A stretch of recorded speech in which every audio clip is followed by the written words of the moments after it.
नमस्कार। आप सुन रहे हैं कहानी गोल्ड। आइए दोस्तों सुनते हैं प्रतिभा सक्सेना जी की लिखी कहानी पुनर्नवा। अपू अपने कमरे में गुमसुम बिस्तर पर लेटी है।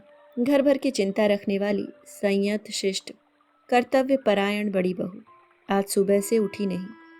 हमेशा मुस्तैद रहकर खुशी खुशी सारे काम निपटाने वाली अर्पणा चुपचाप लेटी हुई है, जैसे किसी से कोई मतलब ही नहीं। मुंह से कुछ बोलती नहीं, बस आंखों से आंसू बह आते हैं। कमरे में लोग आ रहे हैं जा रहे हैं, उसे किसी का भान नहीं। आंखें बंद किए पड़ी है बेखबर। पत्नी के माथे पर हाथ रखा प्रबोध ने। उसने हल्के से पलकें उघारी। अपू तुम्हें क्या हो गया है? उसने आंखें बंद कर ली, उत्तर कुछ नहीं। बोलो ना, तुम्हें क्या हो गया है अपू? दुनिया में कितने लोग हैं मुझे नहीं मालूम। विस्मित से प्रबोध उसे हिलाते हैं। क्या कह रही हो? कैसी निगाहों से देख रही है जैसे पहचानती न हो। अपू, अपू क्या कह रही हो तुम?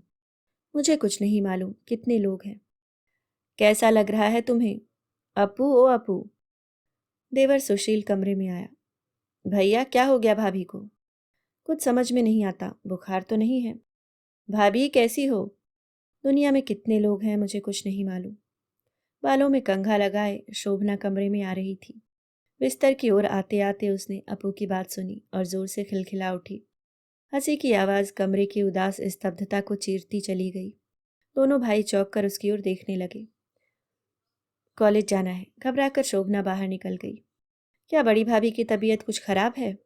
छोटी बहू ललिता कटोरी से चावल नापकर थाली में डाल रही थी। उसने सिर उठाकर शोभना को देखा, बोली, कल रात पिक्चर से लौटकर मैं उनके कमरे में गई थी, तब तो ठीक थी। फिर मुड़कर रसोई से बाहर निकलती शोभना को आवाज लगाई, अरे कहाँ जा रही हैं? सुनिए तो, सब काम लेट हुए जा रहे हैं, जरा ये चावल तो बीन दीजिए। मुझे तो खुद देर हो रही है, पता नहीं कॉलेज टाइम से पहुंच पाऊंगी कि नहीं। अच्छा लाओ बीन दूं।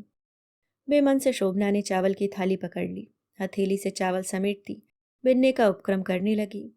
बड़ी मुश्किल है, अभी नहाना है, तैयार होना है, नाश्ता करना है, और ये चावल बीनने को पकड़ा दिए। शोभना को बड़ा नागवार गुजर रहा था। सास आवाज लगा रही थी, अरे बड़ी बहू कहाँ है? आज सुबह से नहीं दिखी। सब एक दूसरे से पूछ रहे हैं, अपू को क्या हो गया? आज सुबह से कमरे से बाहर नहीं आई। रोज तो मुंह अंधेरे से उठकर कितना काम निपटा डालती थी। अब तक किसी को पता ही नहीं था कि घर में ये काम भी होते हैं। इस बेला तक नहा धोकर माथे पर बिंदी लगाए चौके में लगी दिखाई देती थी। सुशील ने ललिता से कहा, तुम जाकर देखो भाभी को क्या हो गया। गैस पर चाय का पानी रखकर देवरानी पहुंची अपू के पास। छूकर देखा, नहीं, देह तो बिल्कुल नहीं तप रही। दीदी माथे में दर्द है? अपू ने शायद सुना नहीं। दीदी कैसी तबीयत है, कुछ बताओ ना। उसने आंखें खोलकर नहीं देखा। घर भर में शोर मच रहा है, सब अपना अपना राग अलाप रहे हैं। सास झीक रही है, मैं मरूं चाहे जीऊं परवाह किसे है। कब से नहाकर बैठी हूं, किसी ने एक कप चाय को नहीं पूछा। ठिठुरते हाथों पूजा के बर्तन मांजे, सामग्री जुटाई। बुढ़ापे में किसी का आसरा नहीं। ससुर को शिकायत है, मेरा अब कोई पुछवैया नहीं। गुसल खाने में न गर्म पानी पहुंचा न तेल। मेरा ध्यान रखने वाला कोई नहीं इस घर में।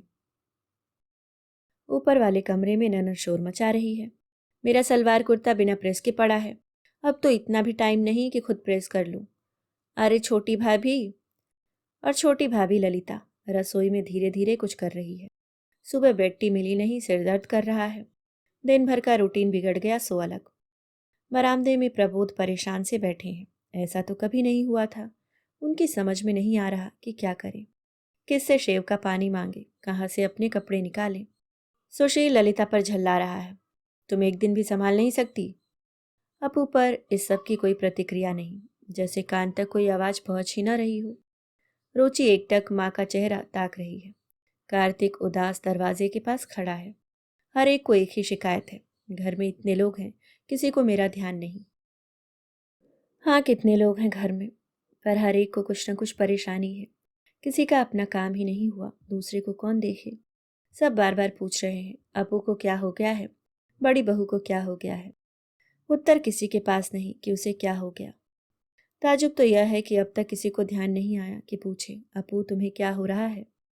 विदा करते समय माँ ने कहा था, बेटी अपनी कोई इच्छा नहीं, अपना मन कुछ नहीं होता, वहाँ सबका मन देखकर चलना, सबको संतुष्ट करने में ही अपना सुख समझना।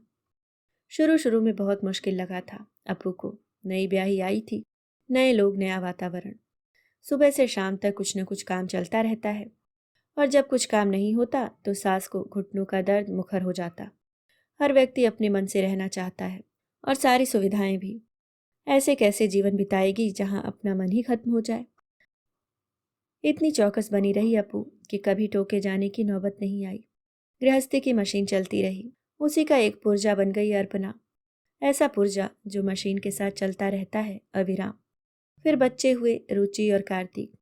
पालन पोषण अपू की जिम्मेदारी, सास ससुर की सेवा, देवर ननद का ध्यान और घर की व्यवस्था, सब अपू की जिम्मेदारी। प्रबोध को हर सुविधा देना तो उसका धर्म है ही, सबसे प्रथम कर्तव्य। अपू न दे तो पति को पहनने को कपड़े नहीं मिलते।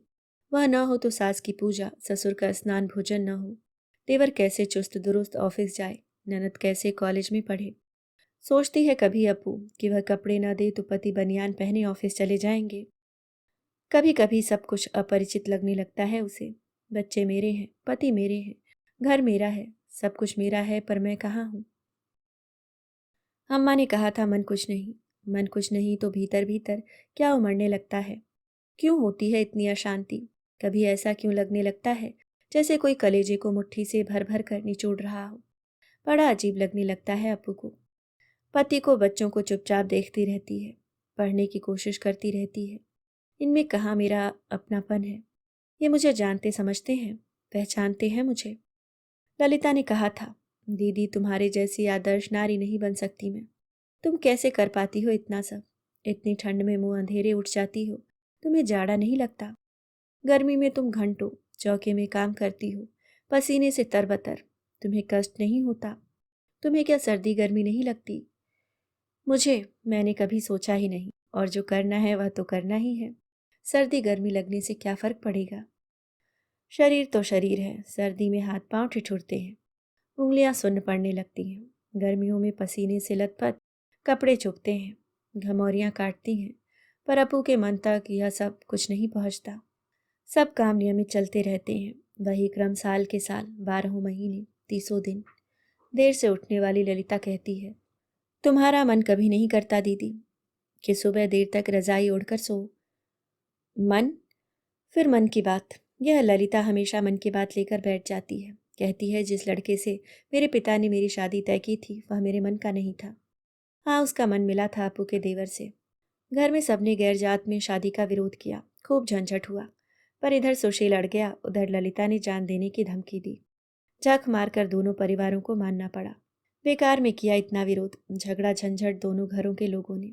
अरे, किसी से भी शादी हो कौन फर्क पड़ता है। फिर इन्हीं दोनों को कौन अंतर पड़ गया। जिंदगी का ढर्रा तो बदल नहीं जाएगा, चाहे कोई चाहे जिससे शादी करे। रहना जब उसी तरह है तो इस आदमी या उस औरत से क्या बनना बिगड़ना है। अपू ने सोचा था पर कहा कुछ नहीं। गृहस्थी की मशीन कल शाम तक दुरुस्त थी। रात पिक्चर से आकर ललिता अपू के पास गई थी। खुशी से फूली नहीं समा रही थी। दिवाली के लक्ष्मी पूजन के लिए सबकी साड़ियां आई थी, वही लेकर आई थी ललिता इस कमरे में। शोभना कहाँ पीछे रहने वाली थी, तुरंत हाजिर हो गई। पैकेट से निकालकर चारों साड़ियां बिस्तर पर डाल दी। देखना यह अम्मा की है। क्रीम कलर की साड़ी अलग हो गई। रुचि उठाकर साड़ियां देखने लगी। उसके हाथ में हरी साड़ी है, सुनहरा बॉर्डर। अपू की आंखों में चमक आ गई, निगाहें उसी साड़ी पर अटक गई। ललिता ने बढ़कर हाथ में ले ली। यह हरी वाली तो मैं लूंगी। शोभना ने फौरन टोका, छोटी भाभी तुम्हारे लिए तरबूजी वाली आई है, हरी तो बड़ी भाभी की है। ना ना, मुझे नहीं चाहिए तरबूजी, इस तरह का शेड मेरे पास है, मैं तो हरी लूंगी। आज फिर हरा रंग हाथ से निकल गया। आंखें बुझ सी गई अपू की। रुचि समझ रही है, मन ही मन खींच रही है। सब अपनी कह लेते हैं, माँ क्यों नहीं बोल पाती, कभी नहीं बोलती। यह पहनकर टीका करने जाऊंगी। मगन सी ललिता बोल रही है, दीदी आज पिक्चर में बड़ा मजा आया। फिर वह अपू से पूछने लगी, दिन रात घर में रहते ऊब नहीं लगती तुम्हें? तुम्हारा मन नहीं करता बाहर निकलो, घूमो फिरो, पिक्चर देखो? अपू चुपचाप बैठी है। ललिता ने आकर कहा, खाना खाने चलो दीदी। भूख नहीं है। कुछ भी नहीं खाओगी क्या? शोभना ने पूछा था। नहीं, बिल्कुल चुपचाप बैठी है अपू। मन था क्या कभी, कब कहाँ चला गया, खोई सी बैठी है वह। वर्तमान अतीत की गहराइयों में डूबता जा रहा है। 8-9 बरस की बच्ची है अपू। अम्मा के सामने मचल रही है। धोबन की मुनिया ने जैसी गोटेदार हरी चुन्नी ओढ़ी है उसे भी चाहिए। अम्मा समझा रही हैं, तेरी यह लाल चुन्नी बढ़िया है, देख मोती जैसी बूंदें चमक रही हैं। नहीं, वह चुन्नी अच्छी है, मुझे तो वही चाहिए। धत, कैसी सस्ती सी चुन्नी है, और गोटा भी बिल्कुल देहातियों जैसा। नहीं, मुझे वही चाहिए, हरी चुन्नी चाहिए। अरे तू धोबन है क्या? उसकी तो गंदी है, तेरी कितनी सुंदर है। नहीं, यह खराब है, यह उसे दे दो। रोते रोते जमीन पर लौट रही है। सब समझाकर हार गए। उसे धुन लग गई है, हरी चुन्नी चाहिए गोटे वाली। बहलाए फुसलाए किसी तरह नहीं मानती अपू। चुन्नी उठाकर जमीन पर फेंक दी उसने। समझाने बहलाने से काम नहीं चला तो 2 झापड़ रसीद कर दिए अम्मा ने। उसने खाना नहीं खाया, रोते रोते सो गई। महीनों हरी चुन्नी को भुला नहीं पाई अपू। जब जब बाजार गई उसी के लिए ललकती रही, पर वह न मिलती थी, न मिली। फिर वह भूल गई उसे, या शायद कहना बंद कर दिया। अम्मा कहती हैं यह लड़की हमेशा झिकाती है मुझे, पराए घर जाकर पता नहीं क्या करेगी। भाई बड़े हैं और छोटी बहन ना समझ। अपू की हम उम्र पड़ोस की 2 लड़कियां हैं, श्यामा और बेबी। उनके साथ खेलने अपू नीचे उतर जाती है। एक बार उतर जाए तो उसे भूख प्यास कुछ नहीं लगती। इच्छा होती है खेलती रहे, बस खेलती रहे। अम्मा ने ऊपर से झांक कर देखा। देखो कब की निकली है खेलने। अरे अपू, ओ अपर्णा, आ। श्यामा और बेबी के साथ इक्कल दुक्कल चल रहा है। सामने के मैदान में खड़िया से लाइनें खींची गई हैं। श्यामा और बेबी खड़ी हैं। अपू एक टांग से कूद रही है। माँ की पुकार सुनाई नहीं दे रही, अपनी धुन में मस्त है। बेबी ने बताया, अपू तेरी अम्मा बुला रही है। आ रही हूँ, अपू ने आवाज लगाई। देखो मैं अभी आ रही हूँ, मेरी बारी है, तुम रुकी रहना। वह ऊपर दौड़ गई। क्या कह रही हो अम्मा? उन्हीं लड़कियों के साथ सड़क पर खेलना रह गया है। जुएं भर लाओगी सिर में, फिर कौन बीनेगा? जुएं नहीं भरूंगी, अलग अलग खेलूंगी। नहीं, घर में खेलो, वहां जाने की जरूरत नहीं। अच्छा, जरा सी देर, अपनी बारी पूरी कर दूं। नीचे जाकर तो तुम सब कुछ भूल जाती हो। काफी खेल लिया, अब नहीं, बस अभी आ जाऊंगी। अपनी गुड़िया खिलौने बर्तन ले लो, घर में खेलो। जिद करती रही वह, किसी ने नीचे नहीं जाने दिया। गुस्से में गुड़िया फेंक दी, खिलौने बिखेर दिए और रोने बैठ गई। पिता ने पूछा, क्यों रुला रही हो उसे, खेलाती जरा देर। जिद पूरी कर करके सिर चढ़ाना है क्या? ऐसी ही अड़ियल बनी रही तो कहीं निभाव नहीं होने वाला। फिर स्कूल में पढ़ने वाली अर्पणा, डिबेट में पुरस्कार जीतने वाली, क्लास सबसे अधिक नंबर लाने वाली अपर्णा। टीचर कहती अपर्णा जैसी लड़कियां आगे चलकर जरूर कुछ कर दिखाती हैं। साथी ने ईर्ष्या से देखती, उससे पूछती, अपर्णा तो डॉक्टर बनेगी या कलेक्टर, हमें भूल तो नहीं जाएगी? और खूब पढ़ लिख कर कुछ कर दिखाने के स्वप्नों में डूब डूब जाती अपर्णा। मन ही मन योजनाएं बनाती, ये विषय लेने हैं, खूब आगे बढ़ना है। होम साइंस का तो नाम सुनकर हंसी आती अपू को। उसने देखा है कैसे परीक्षाएं होती हैं। स्टोव, कढ़ाई, बर्तन लाद लाद कर लड़कियां कुकिंग की परीक्षा देने आती हैं। अपू भी पहुंची थी अपनी सहेली की बड़ी बहन के साथ, सामान उठवाने, पानी लाकर देने, रखवाली करने और इधर उधर के कामों के लिए छोटी बहनों का उपयोग। और किसी किसी के तो भाई भी साइकिल लिए बाहर खड़े रहते कि कोई ज़रूरत हो तो झट बाजार से खरीद कर ला दें। ऐसी होती है परीक्षा। घर से सारा सामान तैयार करा के ले आई और गर्म करके सजा दिया। लूट लिए नंबर। हंसी उड़ाते हुए कहती वह, खाना बनाने को घर ही काफ़ी नहीं क्या? अब स्कूल में भी यह सब चलेगा। हमारी क्लास में जाओगी तो तुम्हें भी यह सब करना पड़ेगा। मैं लूंगी ही नहीं ऐसा विषय। फिर सीखोगी कैसे? सीखूंगी? यहाँ सीखा किसने है? सब तो घर से तैयार करवा लिया। ये सिलाई कढ़ाई भी कौन अपनी बनाई हुई है? दूसरों से बनवाकर नमूने टाक दिए कॉपी में। और किसी किसी की तो कॉपी भी मांगे की है। मुझे नहीं करना यह सब। और घर पर घोषणा कर दी उसने, मुझे होम साइंस नहीं साइंस लेनी है। अरे साइंस किस काम आएगी तुम्हारे? आगे तो होम साइंस ही काम देगी। मेरे तो अंग्रेजी और गणित में सबसे बढ़िया नंबर आए हैं। आगे कुछ करने के लिए कौन तुम्हें लॉर्ड गवर्नर बनना है? घर गृहस्थी में सब भूल जाओगी। अबू के सारे तर्क बेकार गए। वहां कोई सुनने समझने वाला नहीं था। हफ्ते भर का विरोध प्रदर्शन भी काम न आया और हार कर होम साइंस लेकर अब वो पिछले साल की लड़कियों की कॉपियां लाकर नकल उतारती रही। सच में आज वह सब भूल गई है। समझ में नहीं आता सुख किसे कहते हैं, दुख किसे। मन क्या होता है, क्या बनना चाहती थी, बिल्कुल याद नहीं रहा। सब विस्मित हो गया हो जैसे। ललिता आकर पास बैठ गई। वह क्या बोल रही है अपू कि समझ में नहीं आ रहा। कभी हाँ कर देती है, कभी हूँ। शब्द कानों से टकरा कर लौट जाते हैं। भीतर भीतर क्या कुछ हो रहा है यह भी समझ नहीं पा रही। लगता है कोई दनादन घूंसे लगा रहा है, सीधे कलेजे पर। भीतर से मरोड़ सी उठ रही है। पता नहीं ललिता कब चली गई। सुशील बैठा है पास में। भाभी या शीतल आया था, याद कर रहा था तुम्हें। शीतल सुशील का दोस्त। अपू की बनाई कचौड़ियाँ बहुत पसंद हैं उसे। बिना भाभी के हाथ की कचौड़ियों के इन लोगों को पिकनिक में ज़रा मज़ा नहीं आता। और फिर घर पर चाय नाश्ते के साथ चलता है प्रशंसा का दौर। मेरे दोस्त कहते हैं भाभी हो तो अपू भाभी जैसी। इतना ध्यान तो उनकी अपनी भाभियाँ नहीं रखती। सगा तो अपू को शोभना की सहेलियाँ भी सबसे ज़्यादा मानती हैं। उन्हें ज़रा सी भी ज़रूरत हो अपू के पास दौड़ी चली आती हैं। कहती हैं शोभना तो कितनी सौभाग्यशाली है, ऐसी प्यारी हमेशा मदद को तैयार भाभी है तेरी। अपू के मन में संदेह सिर उठाने लगते हैं। अगर कभी वह उनकी फरमाइशें पूरी न कर पाई तो ये सारा प्यार प्रशंसा ताश के पत्तों की तरह। आगे सोच नहीं पाती वह। बस तारीफ के रास्ते पर चलती जाती है, चलती जाती है। न चलने पर आलोचना होगी, शिकायतें होंगी, तिरस्कार होगा, कटुता बढ़ेगी और जीना मुश्किल हो जाएगा। बड़ी बहू बनकर आई इस घर में, सबको अपेक्षाएं थी और वह अकेली। एक घबरा गई थी पहले तो। प्रबोध किसी बात में कभी बोलते नहीं, अपने काम से काम। पर यह सब पहले की बातें हैं। उन पर भी सोच विचार नहीं कर रही अपू। बस गुमसुम लेटी है। पापा माँ को क्या अच्छा लगता है? मुझे नहीं पता रुचि, अखबार तहाते हुए प्रबोध ने कहा। आपको कुछ भी नहीं पता? अखबार मेज पर रख दिया उन्होंने। कुछ क्षण चुप रहे, फिर बोले, उसने मुझे कभी कुछ नहीं बताया। उन्हें तो सब पता है आपको क्या अच्छा लगता है और किसे क्या अच्छा लगता है। तुम्हारी मम्मी ने अपने मन की कोई बात मुझे आज तक नहीं बताई। वे तो हम सबका मन बिना बताए ही समझ लेती हैं। कुछ देर खड़ी रहकर रुचि निराश लौट गई। कमरे के दरवाजे पर कार्तिक उदास खड़ा है। रुचि को आते देख बोला, जिज्जी माँ को क्या हो गया? उनका कोई ध्यान नहीं रखता। आवाज से लगता है अभी रो पड़ेगा। रुचि से एकदम कुछ बोलते नहीं बना। फिर कुछ सोचती सी बुदबुदाई, किसी को क्या पड़ी है? जब अपने आप कोई अपने लिए न सोचे तो दूसरा क्यों सोचे? मैंने माँ से कितनी बार कहा, वे सुनती ही नहीं। देखूं क्या कर रही हैं। रुचि कमरे में घुस गई। अपू सीधी लेटी छत को ताक रही थी। रुचि पलंग की पट्टी पर ठोड़ी टिकाकर जमीन पर बैठ गई। एक हाथ में अपू का हाथ पकड़ लिया।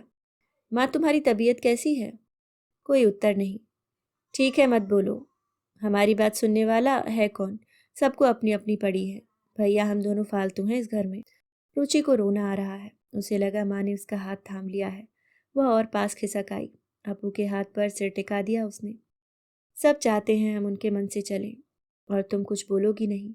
रुचि चुपचाप रो रही है सिर टिकाए। अपू का हाथ उसके सिर पर आ गया। घर में बड़ी होकर अपने लिए नहीं बोलती तो हमारे लिए क्या बोलोगी? अपू रुचि की तरफ देख रही है। उसे लग रहा है रुचि नहीं स्वयं अपू पलंग की पट्टी से सिर टिकाए रो रही है। अभी तक ऐसा नहीं लगा था उसे। रुचि का स्वभाव बहुत भिन्न है। वह धीरे नहीं बोलती। गुस्साती है तो 4 कमरों तक आवाज जाती है। दादी टोकती है तो कहती है, यह घर है या कैद खाना? अपनी बात भी नहीं कह सकते हम। अभी तक अपू को लगता था एक छोर वह स्वयं है, दूसरा रुचि। बोल चाल स्वभाव में बिल्कुल भिन्न। आज लग रहा है सिक्का एक ही है। एक तरफ रुचि, दूसरी तरफ वह। अलगाव कहीं है ही नहीं। रुचि के बहाने स्वयं को पहचान रही है वह। अपू का हाथ रुचि के सिर पर थपकी सी दे रहा है। माँ का प्यार पाने की आशा में कार्तिक भी आकर पलंग पर बैठ गया। अपू की गोद में झुकाया और उसका दूसरा हाथ उठाकर अपने सिर पर रख लिया। अपू के चेहरे पर शांति सी छा गई। माँ देखो क्या लाई हूँ तुम्हारे लिए। अपू के पास बैठकर पैकेट खोल दिया रुचि ने। देखो माँ कैसी है यह? सुआ पंखी साड़ी, जरी बॉर्डर और बूटियाँ। तुम्हारी वाली साड़ी बदलवा लाई हूँ मैं, यह तुम्हारे ऊपर ज्यादा अच्छी लगेगी।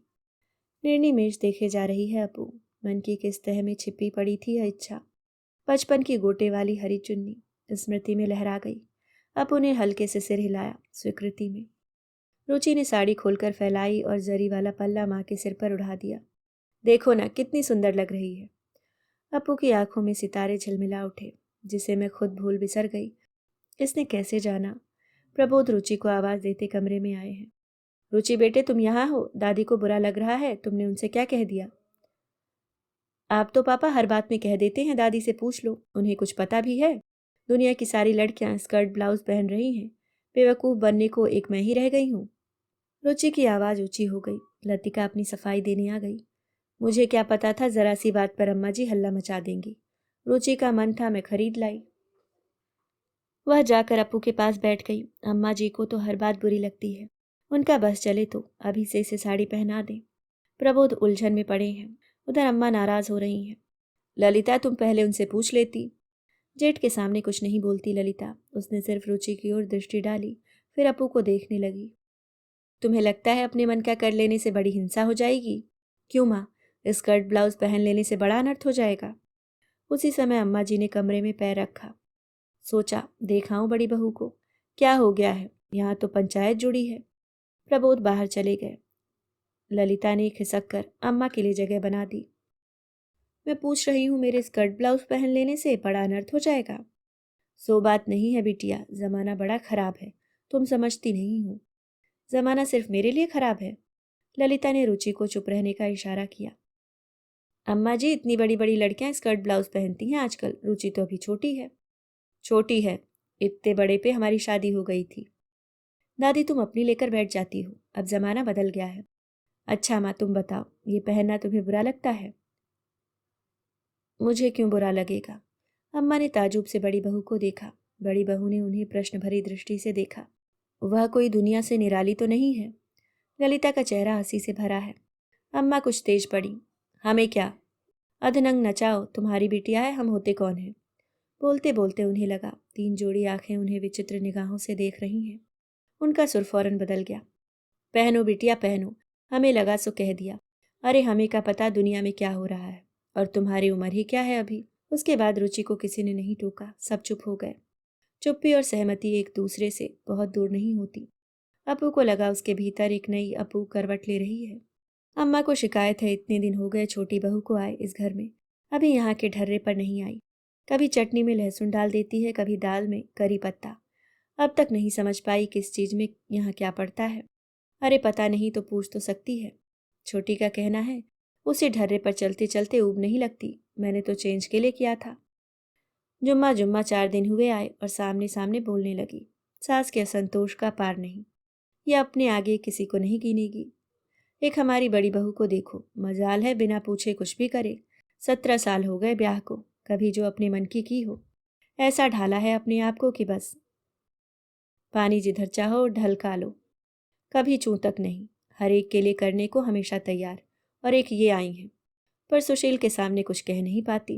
जानती हैं अपने मन से ब्याह किया है, उससे कुछ कहने से पहले 10 बार सोचेगा। ललिता का घूमना फिरना, हंसना बोलना भी उन्हें सुहाता नहीं। लेकिन कहने से क्या फ़ायदा, अपनी इज्जत अपने हाथ, न मुँह बाओ न उत्तर पाओ। रुचि का रिजल्ट आ गया है, बड़े अच्छे नंबरों से पास हुई है। वह साइंस मैथ लेना चाहती है। अम्मा पूछती हैं इंटर के बाद क्या लड़कों के स्कूल में पढ़ेगी।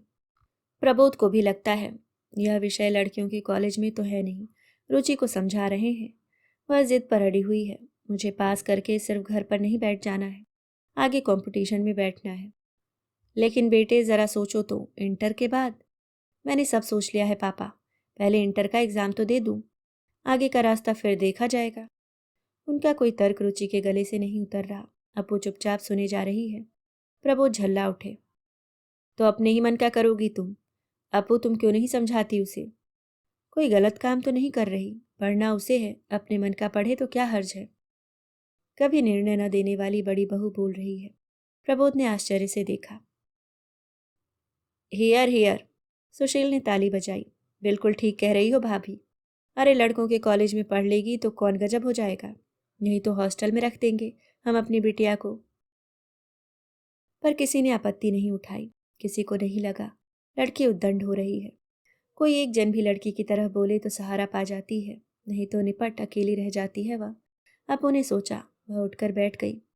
अब कैसी है तबीयत भाभी? बहुत ठीक। रुचि बाहर निकल रही थी। अपू ने उसकी ओर देखकर कहा, ललिता से कहो 1 कप चाय बना दे।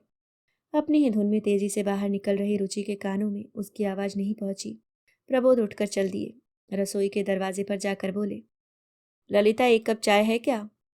अभी बनी जा रही है। दादाजी, आप पियेंगे? नहीं, अपू को चाहिए। यह कैसी नई बात? विस्फारित नेत्रों से देख रही है ललिता। दादाजी चौके के दरवाजे पर पत्नी के लिए चाय ले जाने को खड़े हैं। अभी तक तो पानी का ग्लास तक खुद उठाते नहीं देखा था। ट्रे लगाकर पकड़ा दी उसने।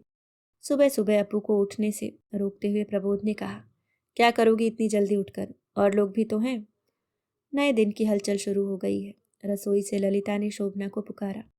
थोड़ी देर में हाथों में चाय की ट्रे लेकर आती हुई शोभना ने देखा रुचि पढ़ाई में लग गई है। एक एक कप उसके सामने वाली मेज पर रख आगे बढ़ शोभना ने अपू के कमरे का उड़का हुआ दरवाज़ा खोला और 2 चाय के कप अंदर देकर निकल गई। चलो अपू, बगीचे में चलकर चाय पियेंगे। अपू की दृष्टि में अचरज है। तुम्हें पेड़ के नीचे बैठना अच्छा लगता है ना? तुम्हें कैसे मालूम? समझने की कोशिश कर रहा हूँ। अम्मा ने अपने कमरे से आवाज लगाई। छोटी बहू, पूजा के बर्तन निकाल कर रख दो, मेहरी ही मांज देगी। अरे वह भी तो इंसान है, बर्तनों में क्या। 2 दिनों से जो चल रहा था लोग उसे शुरुआत समझ रहे थे, पर रुचि जानती है वह क्लाइमैक्स थी जो बीत गई। अब सब उतार पर आ रहा है। गृहस्थी के ढर्रे ने करवट बदली है। 2-4 दिन तो लग जाएंगे नए क्रम को सहज गति पकड़ने में। बरामदे वाली कुर्सी पर कोहनिया मेज पर टिकाए, हथेलियों पर ठोड़ी जमाए रुचि परम संतुष्ट भाव से बैठी है। अभी आप सुन रहे थे प्रतिभा सक्सेना जी की लिखी कहानी पुनर्नवा।